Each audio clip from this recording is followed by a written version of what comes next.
সাংবাদিক দম্পতি সাগর সারোয়ার ও মেহেরুন রুনি হত্যাকাণ্ডে ১৩ বছর পূর্ণ হলো আজ। তবে এত বছর পেরিয়ে গেলেও তদন্তে উল্লেখযোগ্য অগ্রগতি হয়নি। এ পর্যন্ত মামলার তদন্ত প্রতিবেদন জমা দেওয়ার তারিখ শতাধিকবার পেছানো হয়েছে। ঘটনাস্থল থেকে দুজন অজ্ঞাত পুরুষের ডিএনএ নমুনা পাওয়া গেলেও তাদের শনাক্ত করা সম্ভব হয়নি। ওয়ালিদ সিদ্দিকের রিপোর্টে দেখুন বিস্তারিত।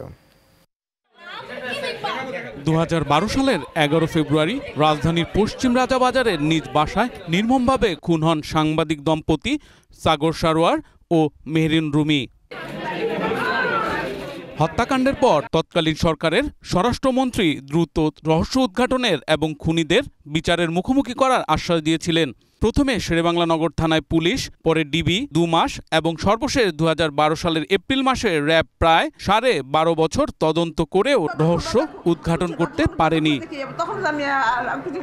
জুলাই আগস্ট ছাত্র জনতার অভ্যুত্থানে আওয়ামী লীগ সরকারের পতনের পর সাগর রুনি হত্যা মামলায় তদন্ত নিয়ে তোড়জোড় শুরু হয়। হাইকোর্টের নির্দেশে ১৩ অক্টোবর পিবিআই প্রধানকে নিয়ে ৪ সদস্যের টাস্কফোর্স গঠন করা হয়। ৬ মাসের মধ্যে তদন্ত শেষ করারও নির্দেশ দেয় স্বরাষ্ট্র মন্ত্রণালয়।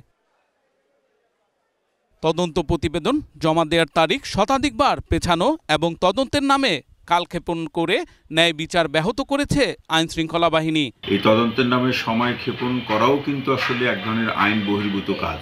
পাশাপাশি তদন্ত করতে গিয়ে তদন্ত কমিটি এই অপরাধের সাথে যে ধরনের যাদের সম্পৃক্ততার পেয়েছেন কিংবা যে প্রক্রিয়াগুলো বা যে কারণগুলো এর সাথে জড়িত সেটি প্রকাশ করে আইনগত ব্যবস্থা দ্রুত সময়ের মধ্যে গ্রহণ করা, অর্থাৎ মামলার নিষ্পত্তি গ্রহণ করা, সেটি এখন তো বলা যেতে পারে সময়ের সর্বোচ্চ দাবি।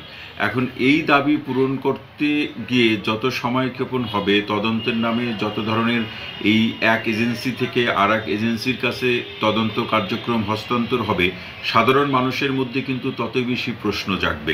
মামলার তদন্ত ৬ মাসের মধ্যে শেষ করে সাগর রুনি হত্যার রহস্য উন্মোচন করবে বলে আশাবাদী পিবিআই।